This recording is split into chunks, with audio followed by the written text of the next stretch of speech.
Yesu alikuwa akizungumza na kundi kubwa la watu, akisimulia hadithi ambazo aliita mifano.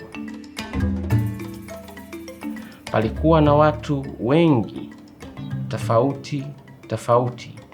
Miongoni mwao walikuwa viongozi wa dini.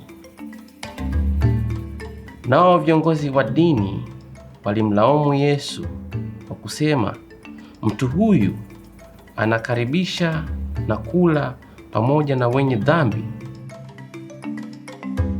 Hivyo basi Yesu akawaeleza hadithi kundi zima. Alikuwepo tajiri na wanawe wawili wa kiume. Hivyo mwanawe wa pili akamwambia, Baba, nigawie sehemu yangu ya urithi.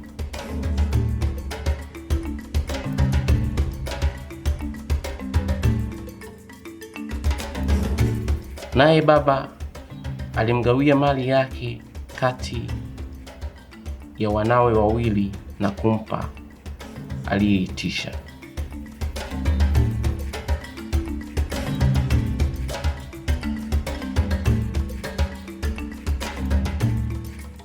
Basi kijana wake mdogo akakusanya mali yake yote aliyopewa na kusafiri nchi ya mbali.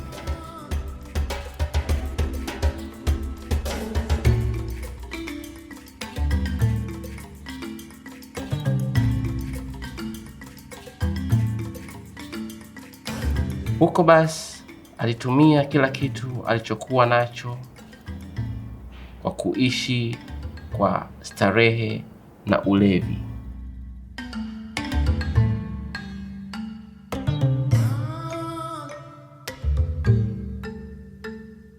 Ukame mkali na njaa kubwa ilipiga nchi hiyo, na kijana huyo hakuwa na kitu kilichobaki.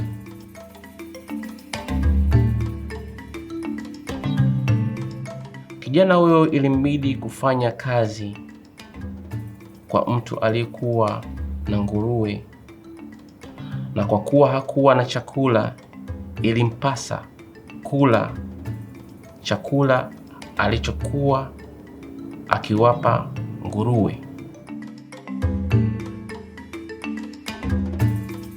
Kijana alisema kwa nafsi yake, baba yangu ana wafanyikazi wengi nyumbani, nao wanakula chakula na kusaza, nami niko hapa na kufa njaa. Alikata kauli na kusema, nitaenda kwa baba yangu na kumwambia, sina haki mbele yako na sistahili kuwa mwanao, ila naomba nikuwe kama mmoja wa watumishi na vijakazi wako. Kisha kijana akakata kauli na kusafiri na kurudi nyumbani kwao.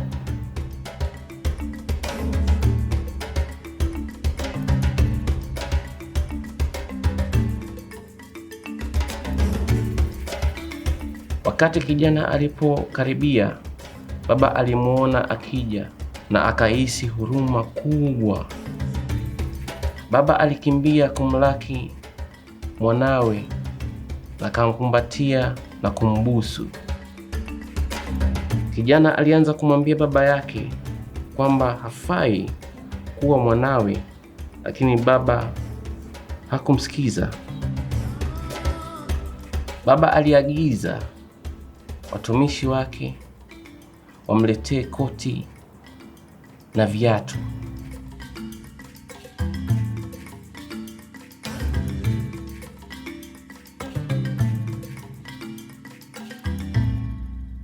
Kisha akaandaa karamu na sherehe kubwa kwa ajili ya mtoto wake. Na baba yake akasema, mwanangu alikuwa amepotea, lakini sasa amepatikana.